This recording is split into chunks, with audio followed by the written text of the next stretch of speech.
For those of you who've watched the previous videos on these shoes, welcome back. I'm going to be beginning the process of moisturising now, and extremely important. And I suspect these shoes have never really been moisturised in their lifetime. They're from around about 1960, possibly as early as 1950. It's iguana skin. It's a lovely skin, quite discreet actually. So from far away, it just looks like a regular calf. And you get up a little bit close, and you can see the detail. There was various damage to the skin which we addressed in previous videos, but today is going to be the moisturising. And first I'm going to moisturise the internal lining of the shoe. It's only skin, it's just fine calf skin, and it does dry out. And it often gets missed. Very few people remember to moisturise the insides of the shoes. So we'll start there. Let me get the trees out for now, and I'll pop on a pair of latex gloves. The moisturising cream won't do me any harm. It just makes an awful mess of the skin. You know, I don't want to be scrubbing it off afterwards. So let's just pop a pair of gloves on. I wore these gloves. They're probably going to fall apart if I don't put them on carefully. Yep, they're on, and that one's fallen apart. I wore these gloves to strip the shoes in a previous couple of videos. I cover myself over. Once again, I'm absolutely covered in dust and muck and paint. This towel's not going to make a great deal of difference. I don't know why I'm bothering to cover myself over, but nonetheless, I'll stay with old habits. And I've got some moisturising cream moisturiser. It's of a very similar colour to the internal lining of the shoe. I'm just going to put plenty inside on an old soft cloth. Not much left in the pot, but that's enough. And this cloth's been through the washing machine. It's stained. That very dark area has been used recently, and so has that area been used recently. The rest of it is just old stains. It's fine to continue to use old cloths that are stained. It's fine for this stage. I wouldn't use this as a finishing cloth, but it's certainly fine for applying. Just take some of the cream, and I'm going to start down into the toe area. Put my whole hand inside the shoe and get this cream right inside the toe area.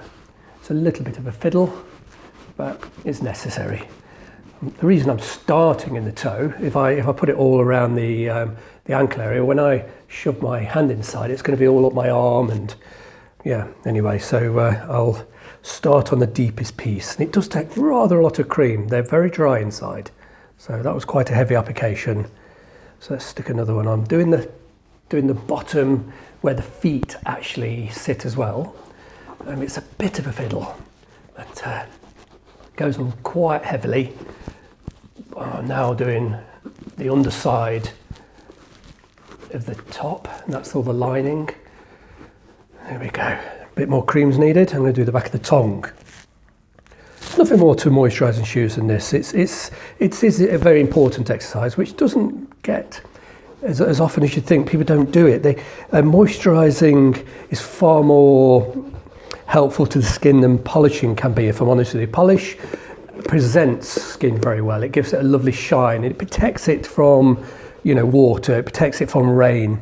But truthfully, it has limitations as a moisturising agent. Polishers are largely designed to sit on the surface of the skin. And they sit on the surface and build up a film which reflects light. Moisturisers are designed to sink into the skin. They don't sit so much on the surface, they go deep into the skin and soften the skin from within. There are moisturising agents in wax polishers, but they largely sit on the surface. It's only the very, very surface that gets treated. And if the polish is thick, you just put in polish on top of polish on top of polish. The new polish never touches the skin underneath, so the skin theoretically is never getting moisturised. Even though it remains shiny, eventually it becomes dry and it cracks. So it's actually very important to remove the polish ever so often. However lovely the polish might be, it's not helping the skin below. And remove the beautiful polish, or if it's not beautiful anymore, if it's scratch, remove it with solvents. And in the previous videos from this series, you'll see me removing polish with solvents.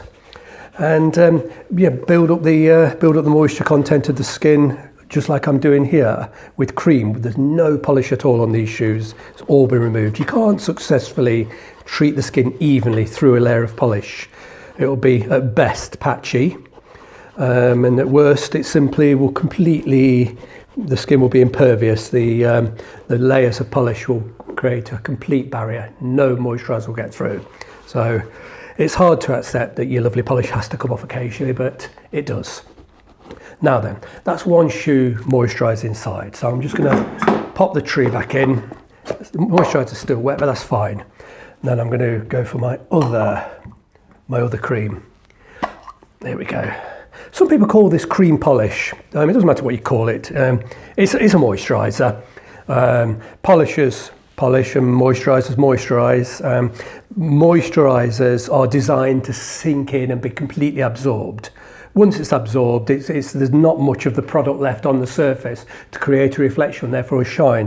Whereas the other way around with polishers, they're designed to build up on the surface, build up, less sinking in, more building up. The more it builds up, the flatter the surface becomes, the better the reflection of shine. So there's a little bit on the end of my cloth. I'm going to start with the bit that was repaired, and that's definitely a dry area. And it's just a case of stirring the cream in very, very carefully, right into the edge welting too, because this edge welting's all been sanded very lightly. The soles have been sanded, and there was a fine. It was like a glaze. There was a glaze on the surface that would have repelled any. I've got some joker poking his face in the window right behind me here. That's lovely, just what I need when I'm trying to make a film. Anyway, excuse me, sorry. I think it's just some drunk. It's took me off my track there.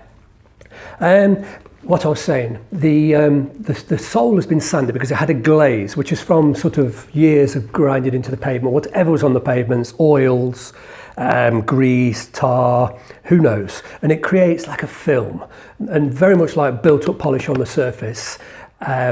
It repels anything you might put on. I'm now trying to put on a moisturiser, and it works into the skin very, very well. This is the area which will crack as the shoes get worn, and this area here will wear rather quickly. If the leather is very hard and brittle, that will wear away in the pavement very easily.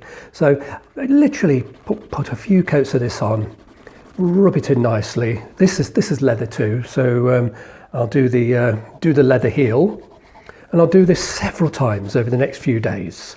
I'm not going to bore you to tears by doing every square centimetre, that's ridiculous, but you get the idea. And you can see the skin's taken that on rather well, and I'll probably do this 10 times over the next week or two, then buff that. But it's very important that the tops get a huge amount of this moisturising cream. So I'm going to put it on reasonably liberally, and put it all over. Now, it does tend to clog slightly between the scales. The skin between the scales is far more porous than the top shiny scale itself. So they're it's a bit like fingernail almost, the individual scales.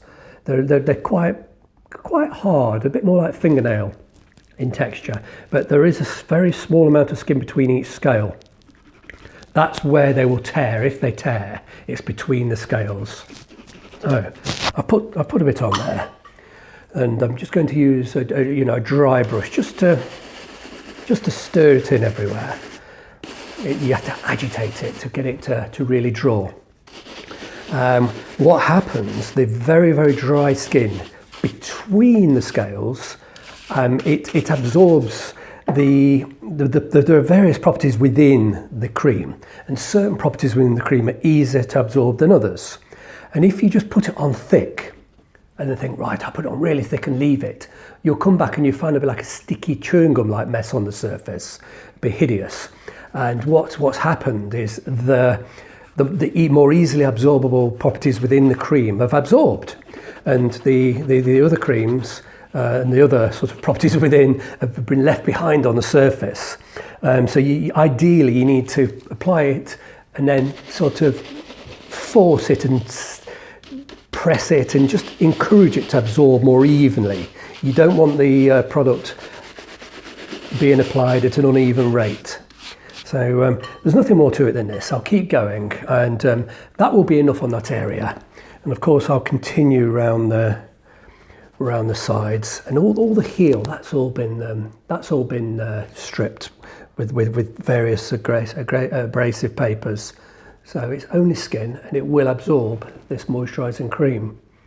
The more cream you get into that heel, the longer it will last, quite frankly, because it's extremely brittle, because it's just due to age, and it will just grind away. But if I manage to soften it somewhat, it will last an awful lot longer.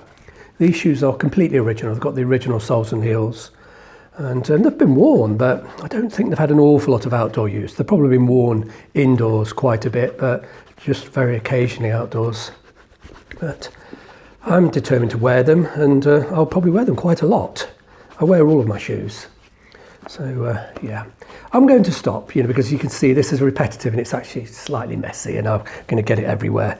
But there really is nothing more to moisturising skins than this. So apply it evenly with the cloth, and then just stir it in.